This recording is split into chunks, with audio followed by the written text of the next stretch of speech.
everybody, and welcome back to another episode of the Cool Down. And we have today in the house, we've got Selo. Obviously, he's got to represent because United are doing all right, but he's here all the time, so that doesn't really make a difference.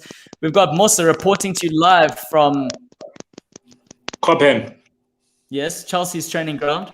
We've got Dengasaurus. He's actually quite excited because there've been some transfer talk there with Arsenal, some good transfer talk, and then of course we've got Nick ready to berate his manager as always. Guys, welcome back. How you guys doing? No, we're all good. We're all good. We're all good. Feeling good. But firstly, let's just let Wonga know that I don't know if we all did, but I definitely did predict that Arsenal wouldn't score in that game against Southampton. And true to form.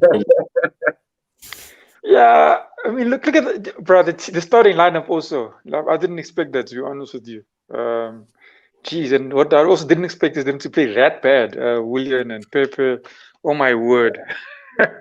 Oh my word. It was boring that half. Jeez, but maybe it's a blessing in disguise out that cup now. But now it's got to win the other ones. Weren't you telling us that's the cup you guys have like pedigree of winning all the time? Yeah, but they've got the most FA Cups in history, man, you know? Yeah, it's Arsenal and Man United only. Basically, literally. It's just us two. I think Arsenal's probably got 2 or 3 more than them. Just Man United now. Yeah, but goodness me. Guys, before we continue, the people watching are asking an apology from Nick for making them wait. So there's Nick, the floor is yours. Surely there's no proof that we were waiting. I'm looking at the comments here. No one said I was the one keeping us. Look, you can see. Nick, No. You can see what Scott says there at 7:33. But from my understanding, I think Mos's green screen fell down or something like that. So I think that's what we're waiting for. No, Secrets are Yeah, you know, at least Mosa showed up with the green screen. He still needs to perfect the art of it, almost like Lampard trying to perfect the art of managing his players. So unfortunately, we know that didn't quite work out. So Mosa, you've got a lifespan on this managing the green screen. So we'll see how it plays out. But let's talk about the topic. You know, Lampard getting sacked. Obviously, it's big news. It's big news for a reason. Mosa, overall thoughts as a Chelsea fan, and more importantly, as the direction the club's going in. From my side, look, heads off to the man. He was a great legend, a great player at the club. He's accomplished a lot under his tenure as a player, but it didn't necessarily mean that he accomplished the same type of feats as a coach. And he had done well in a time where he had no transfers, no ability to transfer players. But as things transitioned with the money that he received from the owner, that brought a lot of pressure on him. I think it was a seat which was too hot for him. The club didn't have the direction that we were hoping for with all the money that was spent. And I think it was better off that. Sorry, Mosa, I just want to stop you there. Guys, just check your sound quickly because there's some odd reverberation happening there, and it's obviously not very pleasing for people listening to it. So can we just get that sorted out quickly? I think, Selo, check your side. There's some echoing. Mosa, your side? Hello. Green screen gone.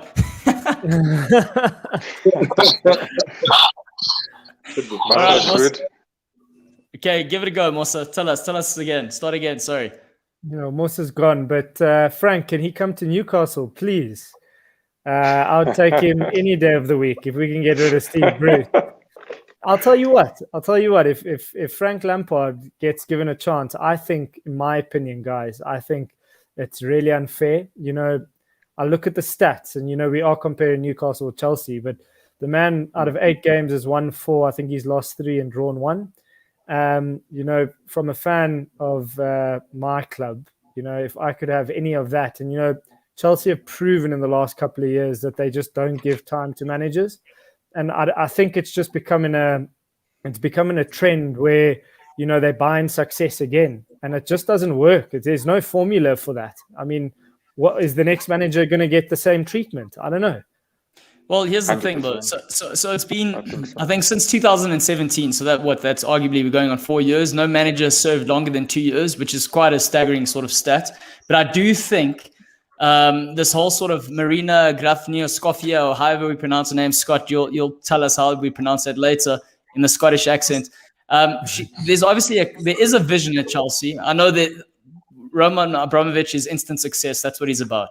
But the vision at Chelsea, and I keep joking, saying, they're stealing the Liverpool's transfer strategy, but they're trying to set themselves up like a Red Bull Leipzig or Red Bull Salzburg. So much so that when this talk of all this unrest was happening within the change room with Lampard, they were looking and they offered the job to Ralf Rangnick, the technical director of Red Bull at the moment, Leipzig. They offered him the job to take over until the end of the season. He obviously turned it down because it was a short-term sort of thing. So the question is to you, Mosa, was Lampard not set up to fail in this scenario? Because we know these signings weren't all his signings. Yeah, fair. They weren't all his signings. And to speak to the philosophy of what he did at Chelsea is he actually gave academy players a good opportunity to actually represent the club, which is very different to a lot of other managers that have come into the club. They'd actually purchase high net worth assets and then bring them into the club and give them a go. And I guess that was the difficulty that Lampard found himself in. He had spent tons and tons of money. Tons and tons of money. You're still fortunate to have me, actually, Silo. It's always good when you sponsored by a beer brand, you know. Shout out to that, man. So yeah, man, he found himself in a predicament where he had spent all that money and he was trying to change the philosophy of the club. Generally you'd find the managers would come in, spend the money, and then get the results. In this case, he had spent the money, but then given opportunities to academy players, and that led to a little bit of a confusion within the camp. And that's probably what led to his sacking, if you ask me. The rivalries and the stewing of personalities between the experienced campaigners versus the new incoming players that are from the academies and outside. Celo, you read something interesting that you're sharing in the group earlier today, saying apparently some of the players were going directly to Marina and Peter Cech themselves, and apparently Peter Cech was having direct conversations with the players' agents as to what is going on. Yeah, so the rumor is that Antonio Rudiger and Mateo Kovacic are the two instigators, and they went up to Marina and some other people in the powers that be and spoke to them and said they were not happy with Frank Lampard.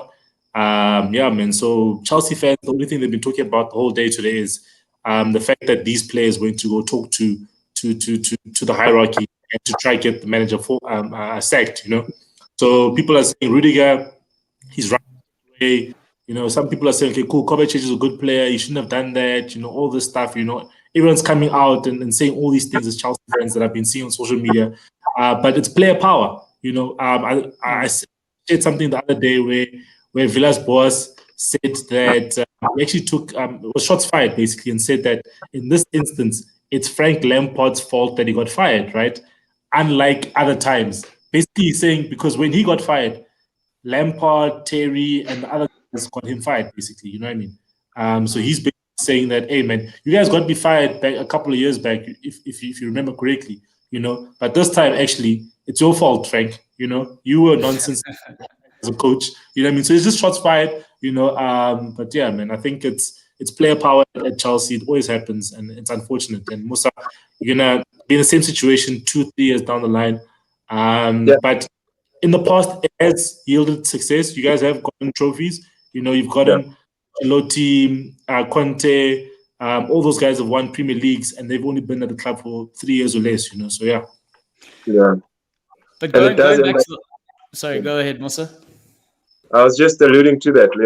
It is a scenario now that the players actually went up to management to go discuss the team dynamics with the owners of the club. But it isn't the first time that's happened at Chelsea, and it's not the first time that there have been political developments which have kind of interfered with the manager's tenures.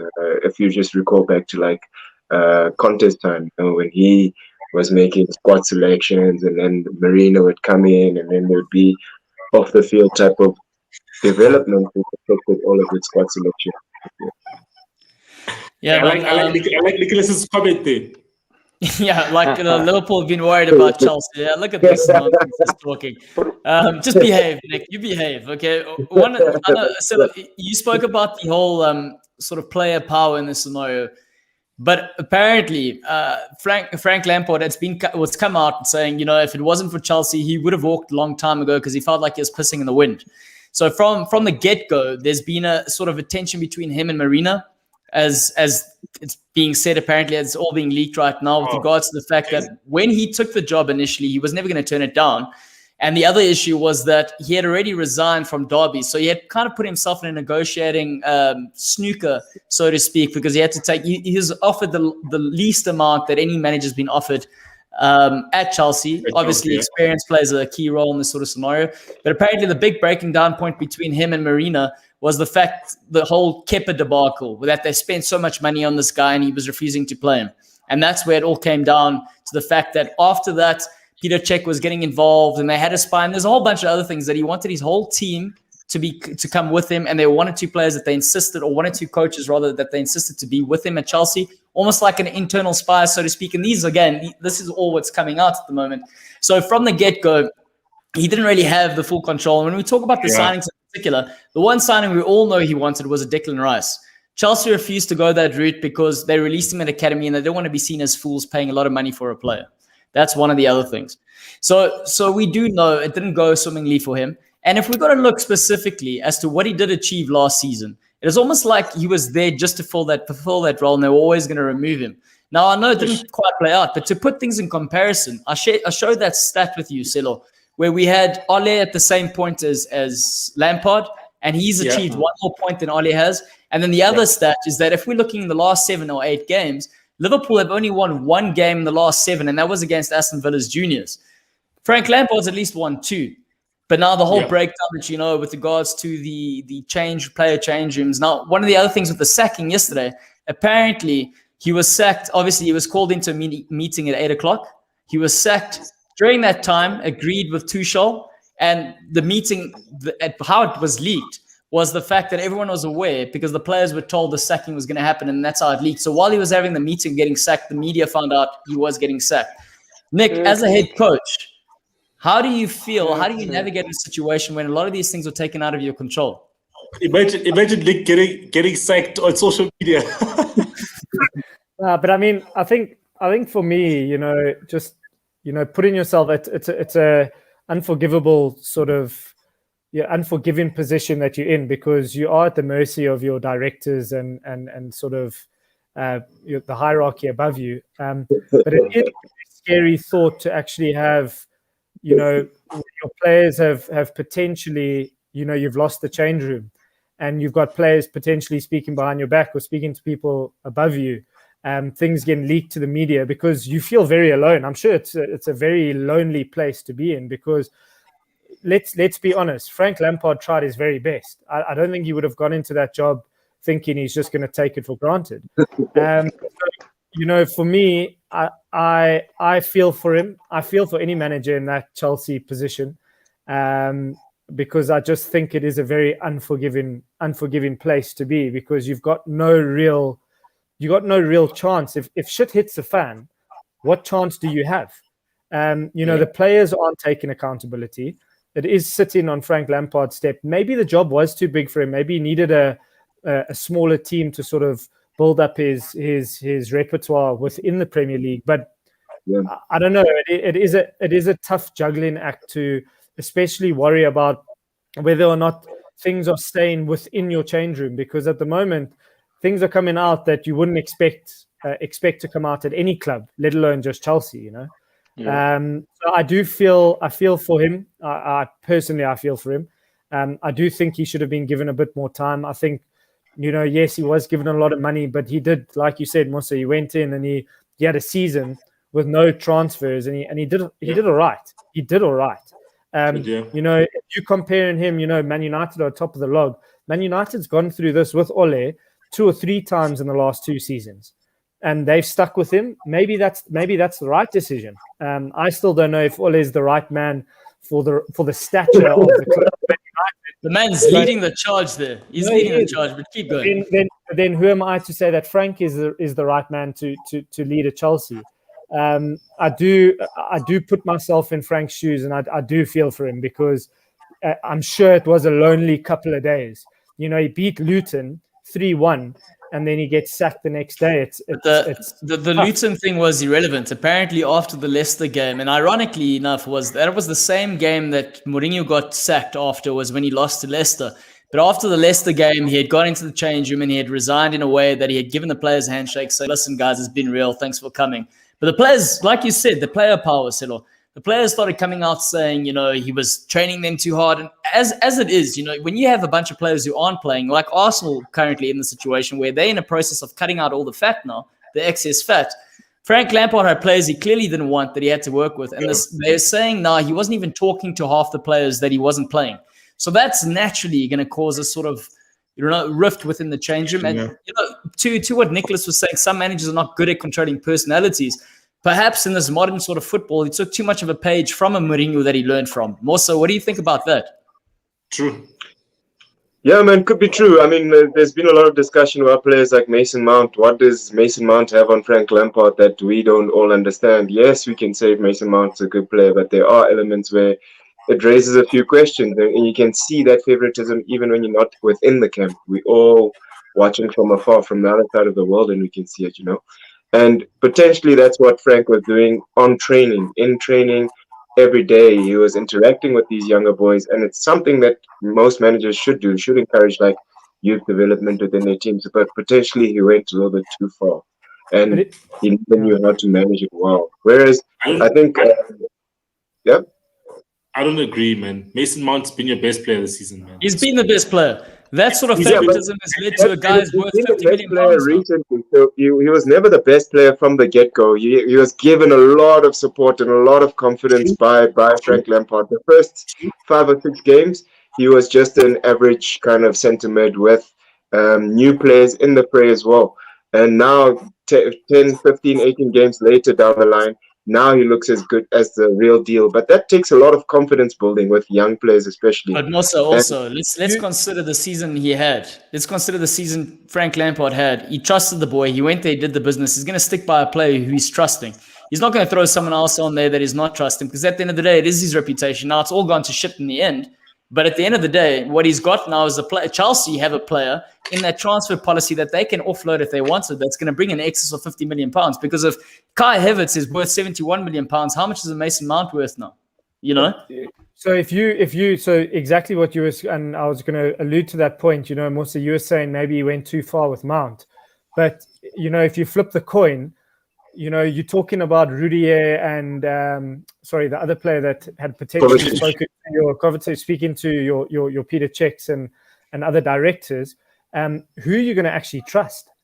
He's probably got a boy in Mason Mount who will give him everything that he's asking for. But you've got a Rudier with a bit of an attitude because maybe he hasn't played as much as he would have liked this season, or maybe he's been called out on his faults in training. And the biggest issue here is those players are well overpaid.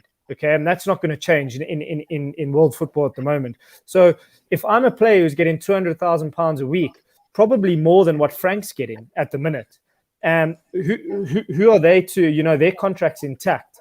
They know the manager can get sacked. So if they just, sort of pull rank and they say, well, screw you, I'm not going to fight for you. I want you to go out. I want another manager to come in. It's a very tough place to be in. So I think with a Mount situation, maybe it's as clear as day that he was picking players that he knew would fight for him and knew would give him 100%. Maybe there were players and passengers that he was carrying in that team that actually didn't really give a shit and actually wanted him to go. Yeah, that could be fair, man. And especially if you consider that the Marina falling out situation with Kepa. Kepa was a tough player to carry, man. If he had to support that type of goalkeeper all through the period, it would have been a big challenge for him. So he'd rather go out, spend some money and get a new keeper that he can trust, no matter how much they spend for Kepa. Tricky challenge, but it alludes to the fact that maybe Frank Lampard was very good at managing player management, like man for man, versus squad dynamics. I think that's probably where he fell off the bandwagon a little bit. Yeah, possibly, but quick shout out to Pums. I actually know Pums. I used to work with him when I was a student coach at Whips. You guys all know Whips, the guys from Pretoria. Yeah. Shout out Pums. Head of sports at a school called The Ridge. So thanks for tuning in, Pums. Good to hear from you. Thanks, man. We appreciate you, dude. Shout out. I think we saw the same we had the same difficulty about like his squad selection, even when it came to Giroud and Abrams. How he'd go about making the decision when they're both like coming on to fire on all cylinders and the likes, and it was a challenge. It was a challenge. It left a lot of people on the fence about what his coaching abilities are. And the question now for me, and it is a bit sad for a young coach like him. His second job, he's been sacked. This was always going to be the tough task. If it doesn't work out, where is his career going to take him now? Is he going to go to a Celtic? There's a talk that he might go to Newcastle. Yes, I'd love him. I would love him to come to Newcastle.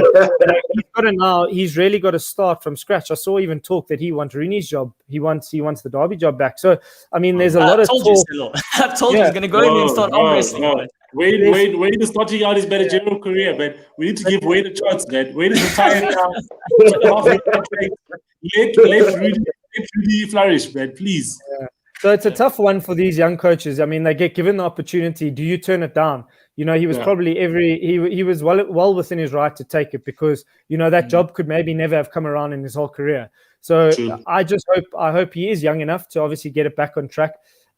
He must be gutted at the moment, and I'm sure if I was him, I would try to get back on the horse as soon as possible. Try get a team that and a group of players that will fight for him and sort of get himself back on the map. I think if we're looking at his young managerial career, so to speak, he came in there with not much expectation. I think the board and themselves were only going to keep him until the end of the season. He'd end up getting them to an FA Cup final. He'd end up getting them into the top 4. So they were kind of forced to stick with him, largely because the fans, he's a fan favorite, and the fans were in the stand at the same time. I don't think the sacking goes down easier if the fans are still in the stand. I think they fight for him a little bit more. And I think he also somewhat has a little bit more control of the dressing room if that does happen, because the fans start going, fuck.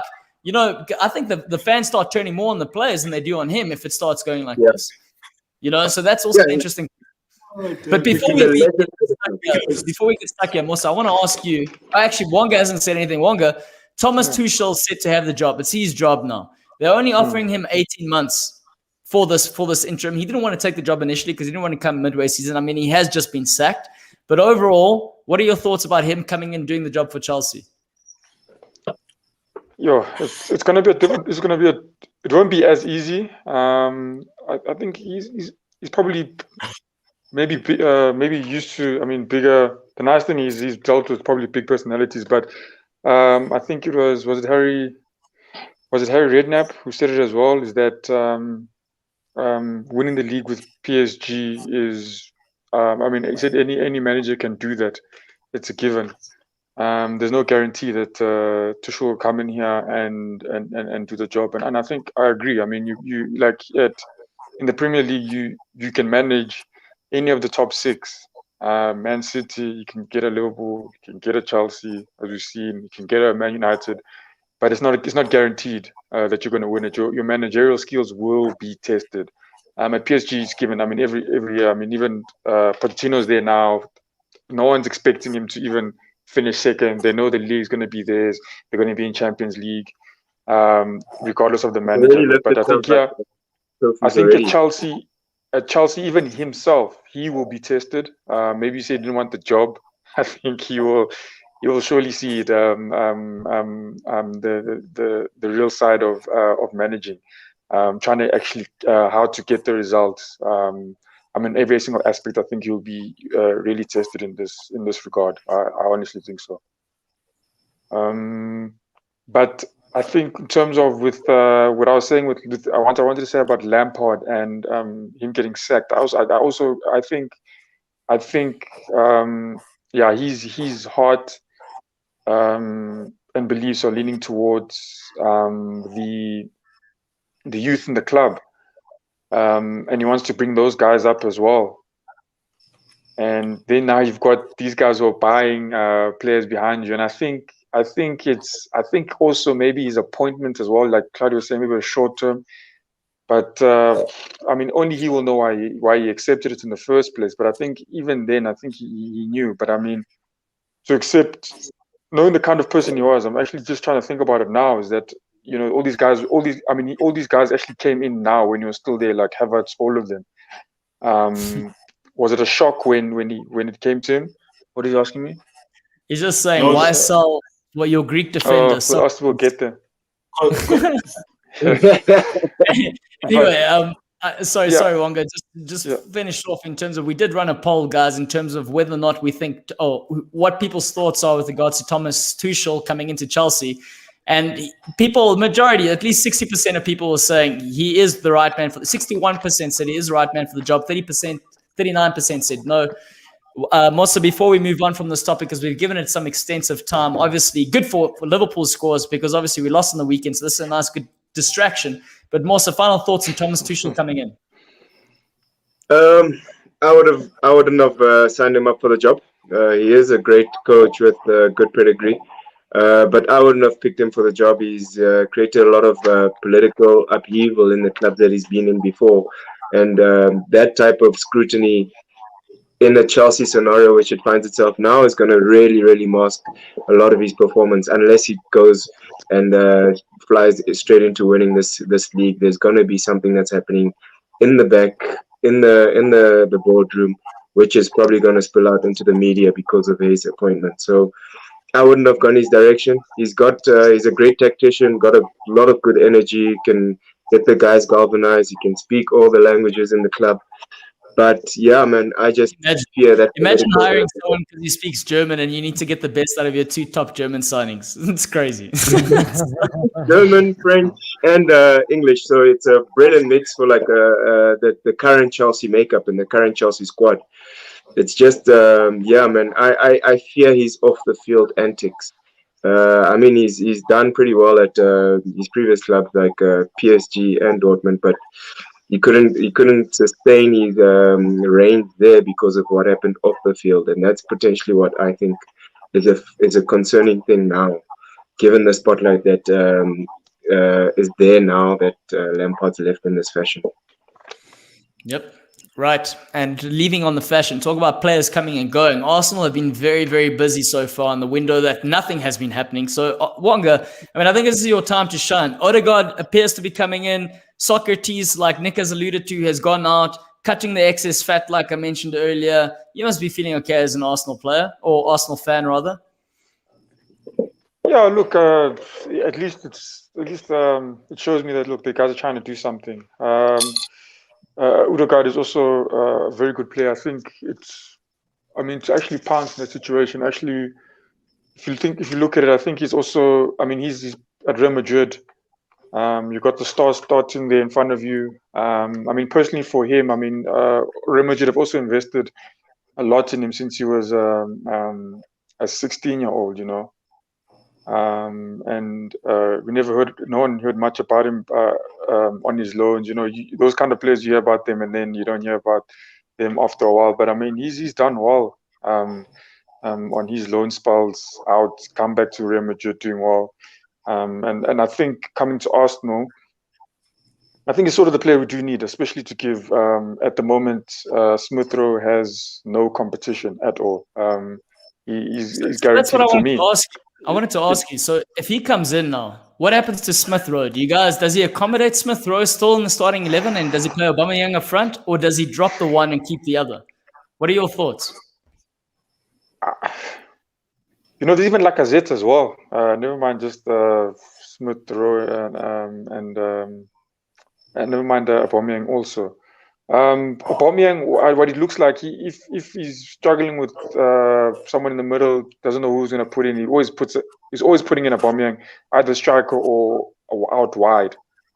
I think that's what he did, not the previous match, but the match before, he put Aubameyang out wide. But I think in this case, Odegaard, I don't know if he will put him flat out in the beginning, like against Man United, but I hear there's possibility of him starting.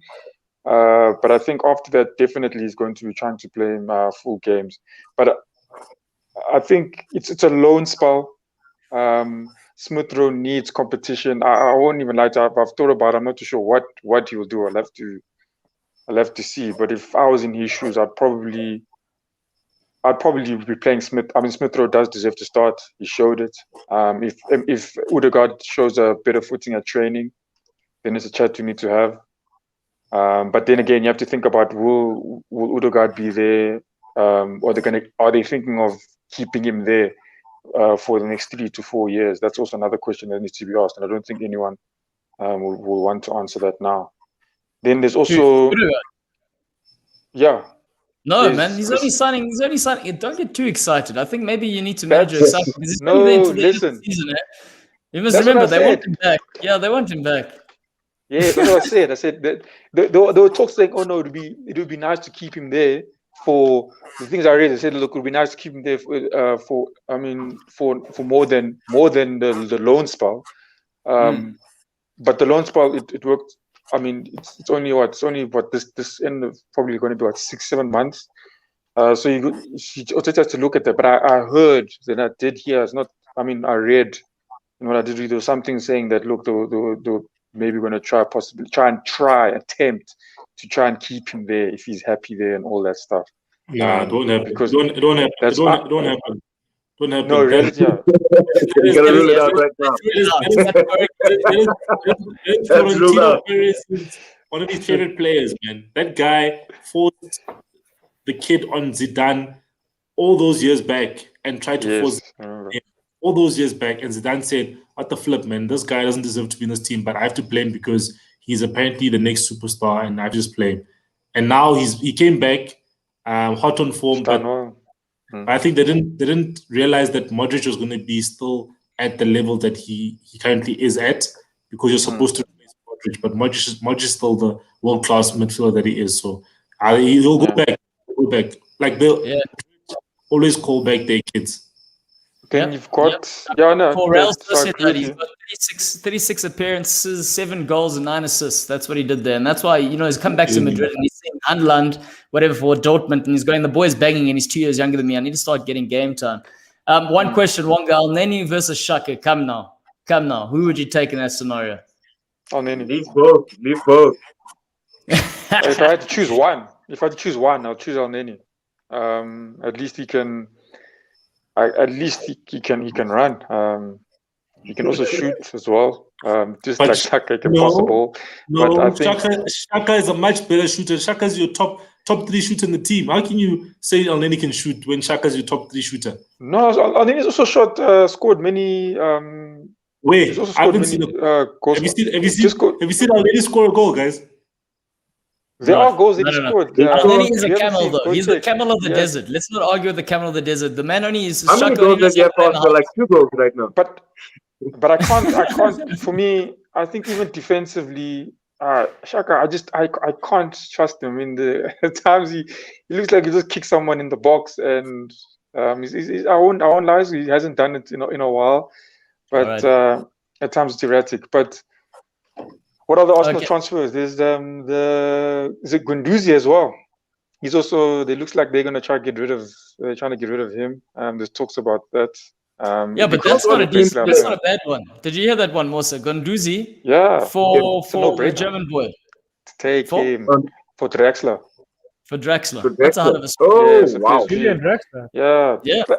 Don't even think about it. Just do this. Take him, go. But Draxler's been hasn't been getting much game time in Paris, man. And hey, man, it's tough in Paris. Man, Guendouzi has been playing well in Germany. But also he fell out with the manager. I also don't see it. I don't see where he's going to fit in at PSG, because PSG is trying to get Dele Alli on loan, and they already have other midfielders, man. So I don't see Guendouzi role in PSG. Don't he sit like I think for Marquinhos? So who's that other Italian guy? Marquinhos hasn't played in the middle since Pochettino came in. So it's been Verratti and Perez playing in the middle. All right, I'm just going to move this on quickly. Next game we need to talk about, because we've got a lot to cover still. Aston Villa 2-0 versus Newcastle. Nick, what happened here, bro? Well, Steve Bruce happened. Your genius manager that we have. Absolutely clueless. He's got no tactics whatsoever. The sort of substitutes that he makes, the comments that he makes after the game. I think he actually even banned questions from the local newspaper in Newcastle because they actually supporting the fans, and they asked it. Have you ever seen, literally, they said there was a reporter that said Northeast or North Korea. What are they? Or what is Steve Bruce and Newcastle? And the fact that Newcastle United are allowing this to happen is a load of bullshit, in my opinion.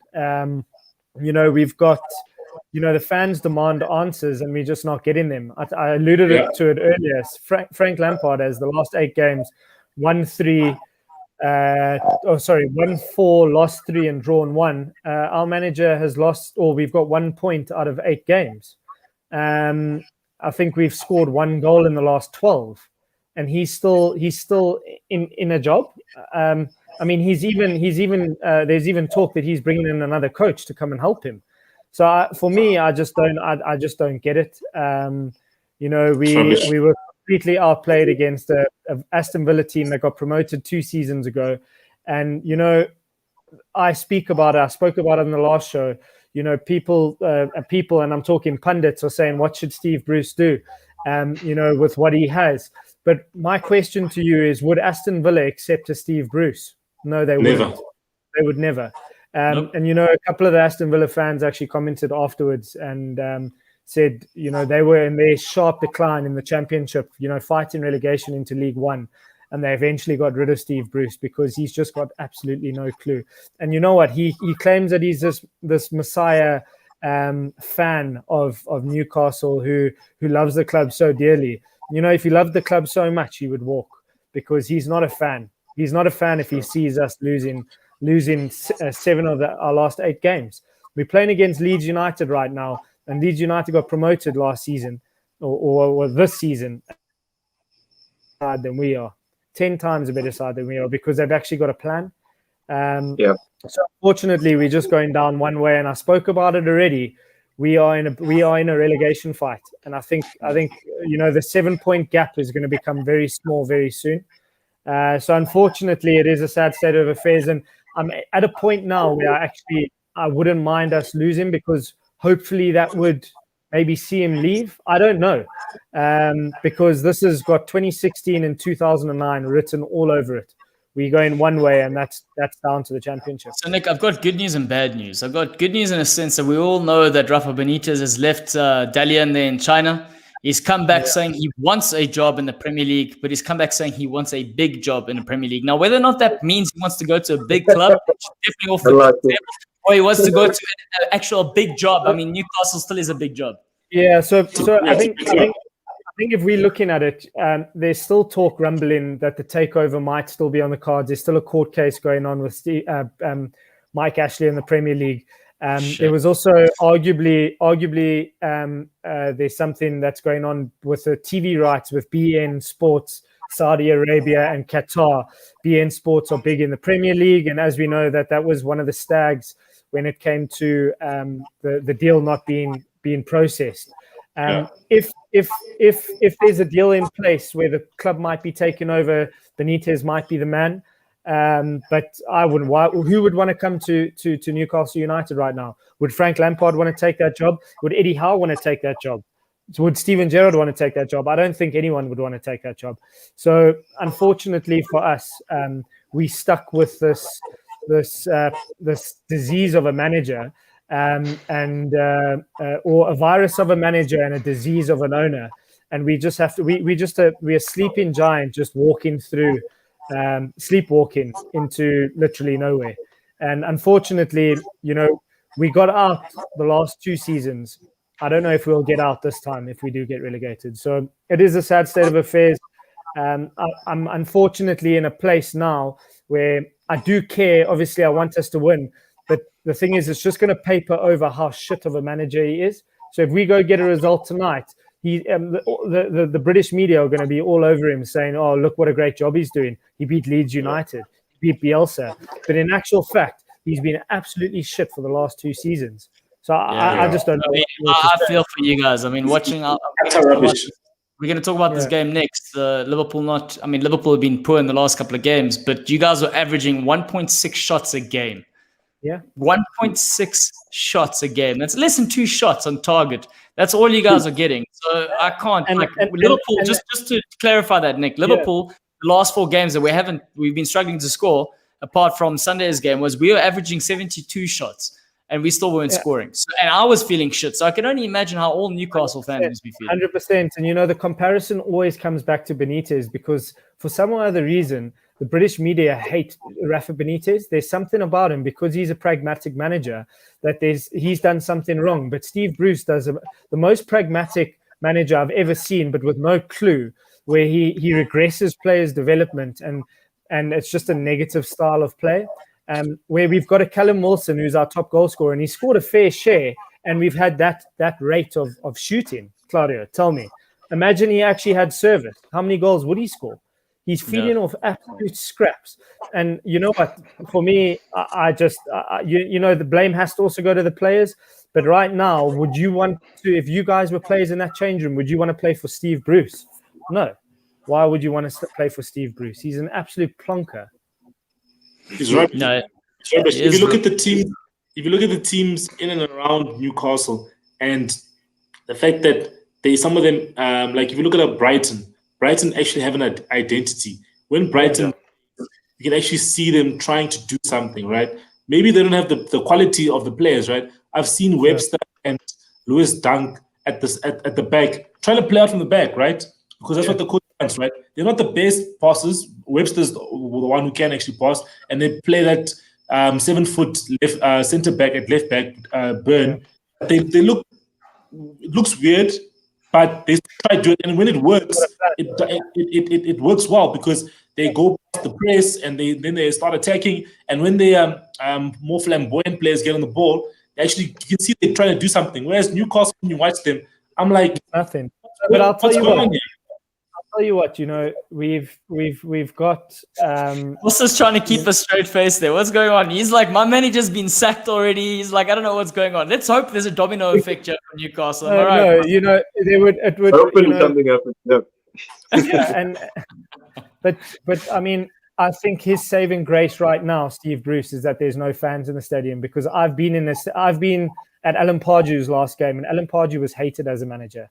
And I was at his last game against Everton, and the abuse that Steve Bruce would be getting right now, I think he would resign, because his own people would be giving him that. And I've seen it firsthand, and it is an absolute cauldron of fire going into that stadium when the fans aren't on your side. So I think he's saving great. Guys, give a shout out to Ricky. We got another Ricky. Thanks for joining us, bro. It's only been like 8 months until you joined us, but thank you. We appreciate you. I do think a change of ownership, definitely, Ricky, to your question, would make a difference. If we had an owner who actually wanted to do something, and I keep coming back to this, Ian Wright and Alan Shearer are the only ones who actually get this, and they only work together, if you've noticed that on the Premier League shows. True, that is actually true. Newcastle fans are not demanding Champions League football. Yes, we've probably got the stature to potentially become a Champions League football team. Newcastle are losing, by the way, 1-0 against Leeds at home. They've just scored. Just to give you some good news there. But breaking news, guys. Sorry to interrupt, Nick. Breaking news. Thank you, Scott Woodhouse, for being on the ground in the UK. Tuchel has officially been named manager of Chelsea, guys. I don't know. Do we give a clap? What do we do? You need to get excited. Come on, let's do it. There we go. All right. As you were, Nick. As you were. I just think we just want to try. Why can't we be a Leeds United or a West Ham or an Aston Villa that's on the up? A team that fans are excited to watch and players that want to play for the manager. Right now, the manager doesn't want to. The manager doesn't know what he's doing. The owner doesn't want to help the manager or put a manager in place. I mean, we had one and he didn't want to support him. So yes, I do think a new direction from a new owner would definitely get the fans excited, get us back on side, and hopefully see success in the Northeast. Right. So same direction, same sort of coach. They've stuck with him, and they're getting results. Celo. I mean, I got to say, before you kick anything off, I hate losing in general in everyday life. When I see Liverpool play, I hate it when they lose. But the most heart-wrenching thing is when they lose to United. I think that's the worst possible loss I can ever feel. So you say what you need to say, Celo. I've said my piece from that perspective. I'll get more into it later. Yeah, I share your sentiments. If I had lost to Liverpool, If I had given Klopp his first win at Old Trafford, I would have been in such pain. I probably would have missed the show. I probably would have been depressed and found alcohol somewhere. But what do you mean you would have found it? You get it delivered to your doorstep. Thank you very much, Devil Speak. Thank you. Yeah. What a wife. Lockdown for what? No, Celo's got he's got an inside man there hooking him up. They're supposed to be out the day before lockdown, so I'm still good. I'm still good. But yeah, man, I was actually probably celebrating and had a couple more beers after Bruno's free kick. It was a good game. I think an open game that fans and neutral fans deserved in terms of 5 goals, not being as tactical as the week before's Premier League game. It was good to see other players like Donny van de Beek start, even though he didn't have that much of an impact in the game. But in the first half, he had a couple of touches. He's the one who passed the ball to Rashford for the first goal from Greenwood. So it was a decent game all in all. But in all honesty, I think the centre back pairing of Liverpool, having Fabinho with the youngster, it obviously was to our benefit. And also he was playing on the side of where Rashford was, which was even worse because Trent against Rashford always wins. And then now you're putting a youngster to play with him. They chowed him. That's just wrong. You should have. I was pissed off. I'm gonna tell you, I was pissed off because the kid was also getting afterwards from these fans, these Liverpool fans that are out there. The kid was then getting online abuse, saying this guy needs to leave the club. He's not good enough. How does a 19-year-old get thrown into a game? Look, from an experience sort of perspective, you got to be like, that's great, that's awesome. He's going to learn a lot from this, but this sort of baggage is going to come with it. No one should experience what the kid is going through right now from that perspective. I mean, he nearly got saved there at the moment when it's 2-2, and had Salah scored that one opportunity he had, maybe it's a different conversation. But the fact of the matter is, I don't know if Klopp's trying to highlight that we do need a centre half, and he's saying now he's got no control over buying someone now in January, and we just got to make do with what we have. I don't know what that was, or it was genuinely because. Even you've got Nate Phillips. He's all. I think he's like 23 or 24 or somewhere along those lines. Let him because he can always end up going somewhere. But a 19-year-old, I think that was a bit harsh. Also, from a development sort of process, how would you feel at the moment in time being a 19 and fucking up in the game as well? Yeah, I guess that would be the tough part to swallow, the fucking up part. It would be exciting. It'll be the opportunity of a lifetime to actually play Man United in the early stage of your career. But as soon as you fuck up, you'd need a lot more guidance and you'd need a lot more support. And now if the bashing and the abuse comes, it really does dampen that confidence, which is super meaningful for a young person at this point.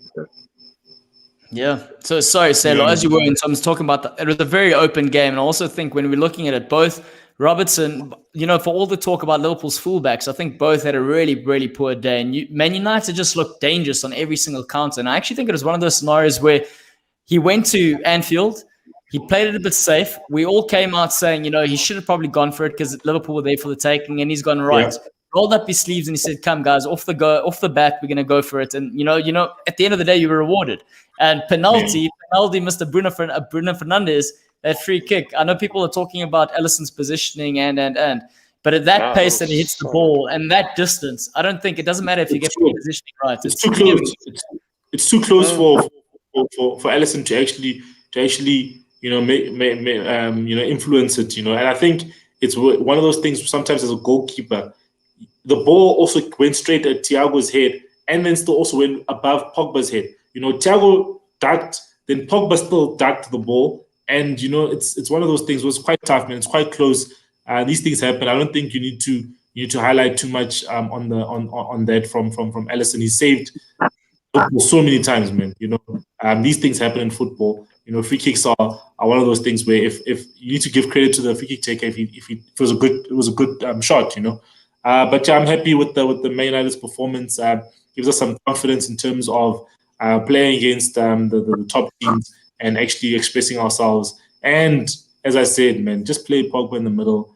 Even though he did give the ball away a couple of times, but still at least he was working hard. Both goals, he was involved in terms of trying to win the ball back with the first 2 goals. So at least from that regard, Solskjaer needs to see the template. But again, the centre-back pairing of Lindelof and Maguire is not the one, man. Man. It gives. I'm just always nervous, man. I'm never comfortable. I'm never like, out, I'm never like that. You know what he does, though? Have you noticed what he does, though, Silo? He plays those two when he's playing. You can correct me if I'm wrong, but when he's playing like the side in the top 6 or a side that is dangerous on the counter, he plays those so they can sit deeper and catch people on the counter. When he's playing a smaller team, he tends to opt for barreiro because he's got the pace to cover for the truck or the tractor in Maguire. So that's kind of how he sets up. And it's interesting that as a player, I wouldn't be happy with that. I mean, I want to play week in, week out, and also messes up, Mosa and Nick, especially from a coaching perspective and a playing perspective. Your centre-back pairing is one you shouldn't be messing with. It's one you should be sticking with regardless, not just changing it to suit the tactics because, it starts from the back, the foundation between the goalkeeper and the 2 centre-halves. I mean, you want to try and get your spine aligned to be as consistent as possible throughout the season. So in general, if you can have at least your 6 and maybe your number 8, your 2 centre-backs, your goalkeeper and your striker, generally playing majority, say 90% of the games in the season, especially if you're going to have success. And I think that goes to the question I was going to ask you, Claudio. I had said in the beginning of the season when Van Dijk got injured, I said that was 18-plus points. Yep, you did. Yep. I think it is proven. It is proven it now, and I don't know your thoughts at the moment. Like I heard Klopp come out and say, my mandate is to, and I don't know if it was tongue in cheek, but is to finish in the top 4, maybe have a go in the Champions League. But what are the realistic goals now? I don't know. They definitely are title contender, and I'd love to see them go all the way, but it just doesn't look like it at the moment. Why would you love to see them go all the way? No, I'd love them to go all the way. Sort of competing. We don't want to see a Liverpool winning the league and then finishing outside the top. I say, he actually meant, you know what he meant. You know what he meant. He's trying to be difficult. He wants Liverpool to win it deep down in his heart because he knows the clubs are similar. They're just a bit further up north there in Newcastle, but he feels like he's actually an honorary Liverpool supporter deep down. He knows. But Klopp's sort of comments were interesting, saying that whole top 4 thing. Now that is a twofold sort of thing because obviously when you're going on a bad run, you kind of want to deflect this sort of scenario. And like I said, I think Liverpool, if Klopp needs to be thankful for something, is that Chelsea have pulled the trigger on this sort of sacking on Lampard because it kind of has diffused this sort of situation. Because Liverpool's next game is Spurs, and we're going to talk about that on Thursday. But we've struggled against sides that are sitting deeper, breaking them down, and now we're going to play against a Spurs side in a Mourinho who knows how to set up, but with more firepower going forward. So it is a sort of worrying thing. I think we've got to take Sunday's game as, was the FA Cup. So if anything, it was a blessing for Liverpool getting knocked out of the FA Cup because right now we can't compete in 3 competitions. Let's be honest. With the amount of injuries that we have, we can't do it. Yeah. I think if we're looking at it once-off games, I think we better get up right now, speaking for the Champions League, than we are for the league. But at the end of the day, we are only 6 points away from Man United, and depending on what happens with Man City. So that's also very interesting for us. And we all know this league is volatile. If you go on a bit of a run, 3-game run, 4-game run, or 2-game run, regardless of what happens, you can find yourself in a position like we're going to talk about Leicester and Everton, for example. Look at those 2 sides. Everton gets a result over Leicester today, and they sneak into the top 4. So that is the blessing in disguise, and we need Jota to come back. Final thoughts on the game there, Selo, before we move on to the next one. No, I'm just, as I said, man, it was a good game to watch. Even if the result went the other way, it would have been still a good game to watch. Obviously, I wouldn't have been happy with the result, but it was a good game to watch. And I think Solskjaer needs to obviously take that confidence. And he even said, I think, it was good to see his players express themselves against a big team. So we need to take that confidence into Arsenal's game because when we play Arsenal, that is Arsenal's biggest match of the season. That is their FA Cup. That is their Champions League final. That is their top 4 match to get into top 4. That is their big match of the season. So we need to be up for it and know that Arsenal will be up for it. Yep, that's true. I want to comment on Scott's. It's true. It's not Champions League final. That's disrespectful. Check, you can see. Welcome. Nick's checked out of the conversation. Moss has checked out. They didn't even notice the cheeky comment there. They didn't even notice the song. Did you guys hear what he said? It's a Champions League final. FA Yeah, he Cup said, final. yeah. Listen to this Yeah, guy. no, I'm reading what Scott's saying. Yeah. Yeah, I'm So, reading Scott's What did he comment. say? Yeah, I just want to get on Scott said, a lot's been said, and he said this over the course of the season so far. A lot's been said about the centre-back sort of situation in Liverpool, but it's our fullbacks that are being found out. And I think what's interesting, when we're looking at how, that whole talk between a Man City and a Liverpool sort of setup. Yeah, no, go ahead, Wonga, you go. Yeah, sorry. Do you remember Liverpool when they lost against Aston Villa 7-0? In the following game, I can't remember who they played. Van Dijk was there. Everton. It was Everton. Was it Everton? I can't remember, but whichever game it was, that team I watched it, they had nothing. They had nothing going forward. Van Dijk was playing that game, I remember. It was a Liverpool of old. They stopped everything. Someone in between Aston Villa and Everton. I can't remember. You're right, yeah. Yeah, there's another team there. They stopped everything in between. And you could see, that firepower Liverpool was still there, and it was almost as if you had the feeling like, look, these guys are going to do it again. It's possible they're going to do it again. But the moment Van Dijk got kicked, then injuries started, and then you got other injuries, and now it's just. And also, like to Scott's comment, it gets very difficult to single out the fullbacks if your centre back is gone, because the centre back gives the fullback a lot more freedom to roam. If you've got a strong centre back that's very good at covering, that's very good at breaking down play, the fullbacks can then roam and go look for opportunities up front, and that's possibly why you haven't seen the fullbacks pressing themselves down the flanks as much as they should be.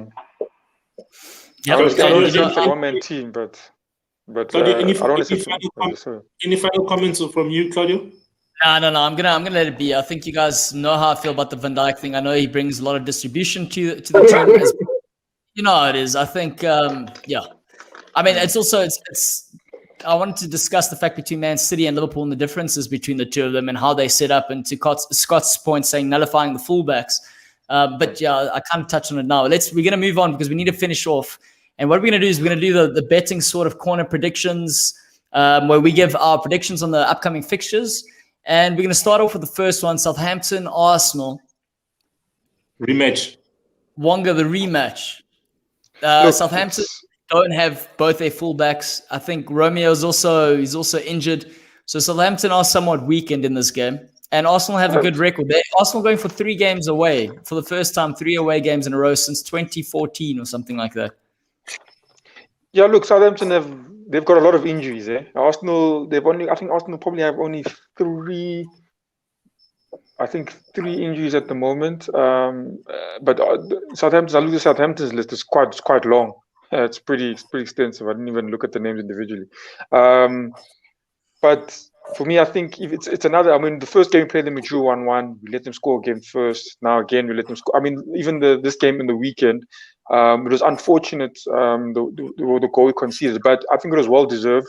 If you look at it from a neutral point of view, is that I mean they were putting pressure on us from the beginning, flat out, and we offered nothing up front, absolutely nothing going forward, until we made our subs. So I think if we're starting the Smith Rowe up front, you're putting Saka on the wing. We've got Aubameyang there, Gabriel there, or Lacazette. Aubameyang's not playing for personal reasons. Oh yes, you did. Yeah, you did say that. So if we've got Lacazette there, Gabriel there, I think they can do it. They did show it. I mean, we've won. I mean, now before the loss, we were winning 6 games. We won 6 games in a no. We won 5, drew 1. I think it's possible. I think we can beat Southampton. And I think we do need to beat Southampton. We need to start beating the teams above us now. We've clubbed all these guys behind us.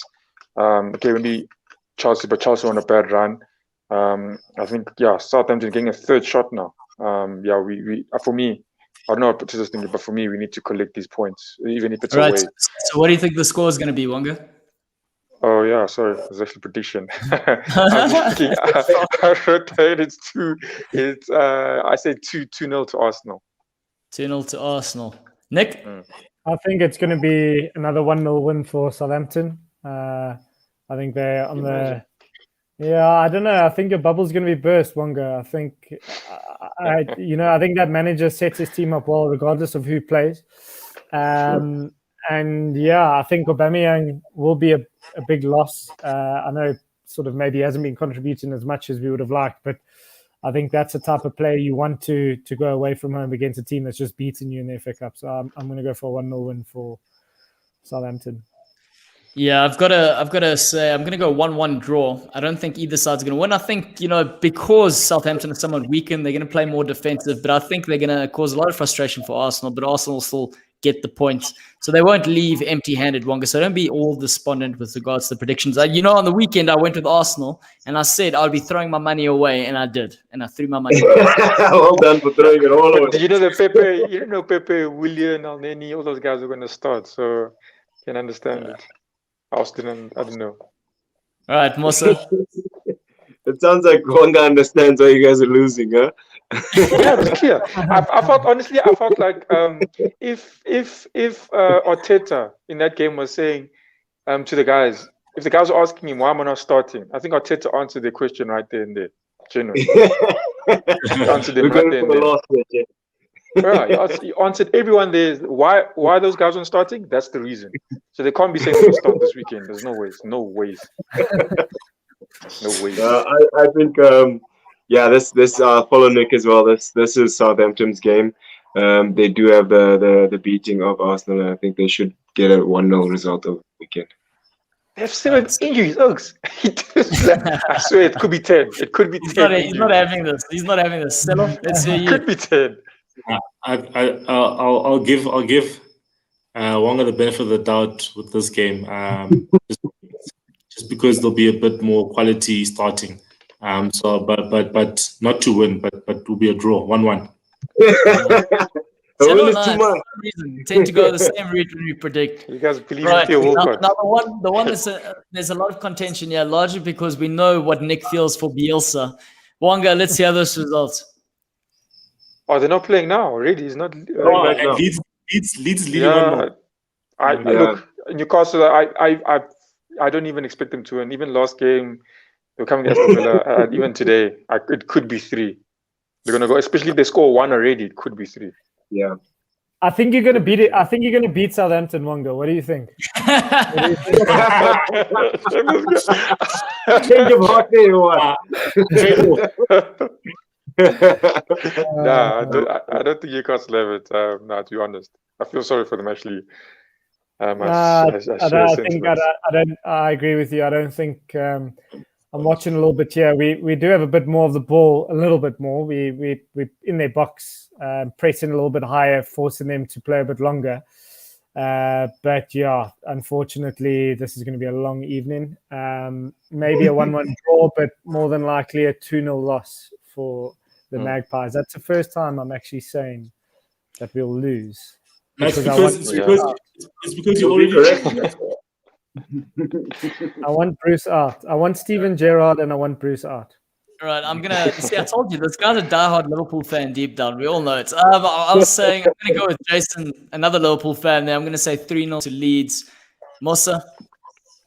How far is it into the game now, Nick? 36 minutes. 36 minutes. Sure, and Leeds still have a lot more running to do. They've got their first goal. They're gonna keep coming at you guys. You guys probably haven't even had a shot on target yet. No, we haven't. I actually read a tweet before I came on here, and they were showing a clip of Callum Wilson and Jacob Murphy doing shooting practice in the warm-up. I think they each had 5 shots on target, and no one hit the target. No one. Oh, they had 5 shots and run on target. That's because you know what they're doing. All week they're doing positional play where they're keeping shape at the back. They're not even doing anything in front of the goals. That's why. I don't know what the opposition goal looks like. Yeah. All right, Silo, what's your prediction there? I'm gonna say 2-0 to Leeds. 2-0 Leeds. Alrighty. Man City, West Brom. Let's quickly go through it because, guys, I still got to go somewhere else, and we've still got that freaking curfew around here. So, Wonga, let's hear the West Brom Man City prediction. It's going to be a tough one for Man City. I think, but no, I think 3-0. Man City's on good form. But West Brom will make it difficult. Remember, Kevin De Bruyne is injured for 4 to 6 weeks. I see a Allardyce special here. I see a Allardyce special here. I think this is the type of game he thrives on. I think City are going to have about 88% possession, probably 29 shots on target, and then they'll a set piece special from Fat Sam at the end. 1-1, my prediction. I know you're laughing, Musa, but I'm going to say 0-0. I'm going to go 0-0. Let's hear you, Musa. Yeah, no, I think Man City have too much firepower at this point in time in the season. Their form is looking really good, so I think they'll punish West Brom 3-0. They struggled against the side on the FA Cup. They only scored last 10 minutes. Silo? I think it'll be a tough game for City. It'll probably be 1-1 and going into the 80th minute or so, and then it'll be 2-1 to City. They'll get their second goal only in the last 10 minutes. Okay. There you have it, guys. Okay. Chelsea Wolves. Interesting. This is an interesting prediction, large because we know what's going on. Thomas Tuchel coming in. He's going to be watching. The players are probably going to be fired up. Wonga, let's hear it. 2-0 to Wolves. Oi. After, Wolves are struggling to score. It's a game to pass. He's not having it. Game to pass. Think about it. You're losing games. He wants to catch up. I mentioned the other day, guys, I don't know. I don't buy this whole Wolves are a great side. In my opinion, that's just my opinion. I think the players can be cruel. And watch the players for Chelsea come out firing now because there's a new manager. I think it's going to be a comfortable win for Chelsea. Imagine Werner hitting a hat-trick now. 3-1 victory for Chelsea. 3-1 victory. I think for all the Chelsea purists out there, and by that I mean all the typical English Chelsea fans, not a Mosso who's smiling from ear to ear that Frank Lampard got sacked, but for all the purists, I think the players are going to come out there and they're going to be like, yeah, you know what, let's decide to play, and they're probably going to come out 2-0 win. Mosso? Yeah, I think all the players have a fresh, new, clean slate with the new manager, so they all have to put their hands up for positions and try and shuffle themselves into the squad. So I think the fact that the manager speaks German will help. So I see Werner actually scoring a goal this time round. I don't think he's actually going to be there. I don't think he's not going to be there. Take a penalty and score it, son. So I see, 3-0 coming from Chelsea's way. Wow. I said it's going to be a 2-1 victory to Chelsea. Definitely the players are going to play for to impress the new manager. So 2-1. Alrighty. Everton Leicester. This is a big one. Largely because we know what's at stake. Leicester pushing for the title, arguably, and then we got Everton, who can also, technically speaking, push for the title, but sneak into top 4 if they get something at home. So Wonga, what are your thoughts here? I say it'll be. I think Leicester will take it 2-1. I don't get too many reasons for because of time, but I think Leicester will take it 2-1. I don't think it also won't be an easy one for them as well, because Everton also need the points. Or one thing. I don't know. I think. I mean, Everton have proven to also be. They're hot and cold at times. Listen, they're in their position because they deserve to be. They drop points against a very poor team in my team, but I think Leicester may be a bit too strong. But I see a draw written all over this. I think it's gonna be your tactician from Ancelotti, setting up shop against another tactician in Rodgers. So I see a 1-1 draw here. If you ask me. 1-1. I think that's a fair shot. I mean, I'm going to go 1-0 Everton, largely because I think they're going to deny all the space for Leicester, and they're going to bank off a set piece with your Mina and whoever else they've got there attacking. So I'm going to go 1-0 Everton. Mossa? I'm about to say that, Claudio, if you're a flipping Liverpool fan, man. I'm going to go 2-0 Leicester, man. The current, they seem to find ways to unlock teams, and I think the run of form and the current performances that they found will probably support them now. So I think 2-0 to Leicester. No, I think it'll be a draw, 1-1. Ancelotti, Italian masterclass there at the back. shut the door. Calvert-Lewin scored on the weekend. Richarlison scored. Mina is a beast in the box, and Keane is a beast in the box. So yeah, 1-1. 1-1, right. And then for the final game of the evening, gents, Man United versus Sheffield. Obviously, Man United pushing for the title. Yeah, Sheffield not looking too bad themselves. They're finally starting to string some passes together and taking some shots. Wonga? Yeah, I think Man United, they're smelling that title, tasting it. It's here. And I think Bruno Fernandes is leading that charge. He's getting them to smell it. He's like, catch a whiff. They want it. And it's 6 points up. Man City also got a tricky game as well. I think they're gonna definitely win it. The players know that. I don't think the manager needs to motivate them. It's there. Everything is there. It's written. Yeah, I think they carry on winning. They win the league. The league is theirs. Sheffield United proved that losing is a habit, hard to break. They can only break it against Newcastle, which is a fair shame. If you flip the coin, winning becomes a habit. So I think this is 3 points written all over it for Man United. You know, if you're going to win the league, these are the games you have to win comfortably. And by not comfortably, I mean 5, 6, 7-0. You know, you need to go there, put a 2-0 performance in, and needs to be a good performance. Needs to be a professional performance, disciplined performance. I see it happening. I think also 4. Yeah. I'll give it a 4-0, but I think Man United also be trying because I think Man United will also be trying to keep a clean sheet because they need to do that if they want to carry on winning. Yeah, let me debunk the clean sheet thing. They're not going to get a clean sheet largely because, like Jason says, Brewster for the winner. I don't think they're going to get the winner because I think Man United are bouncing after this sort of run that they've been on and beating Liverpool. So I think the belief's growing there. And that's the one thing that pisses me off about the weekend's result is that the belief's got even Solskjaer's going, hey, wait, I can do this. I'm a decent manager. So anyway, I think, it's going to be a 2-1 win to Man United. And I think Brewster's going to get a goal at Old Trafford. You know what? Hopefully get a move away from Sheffield. Mosa. I think, contrary to everybody's belief, that Man United won't actually go on to win the league, and these are the type of games that will actually cost them the league because they'll be. I like that. I'm bored with that. I'm not. Teams like this will get us thinking about Ole out again. You know, these type of teams will actually put Man United in the back foot and get us thinking about Ole out. So I go 2-1 for Sheffield United. Hello, I think Mustard's got a big mouth because he's got a new coach.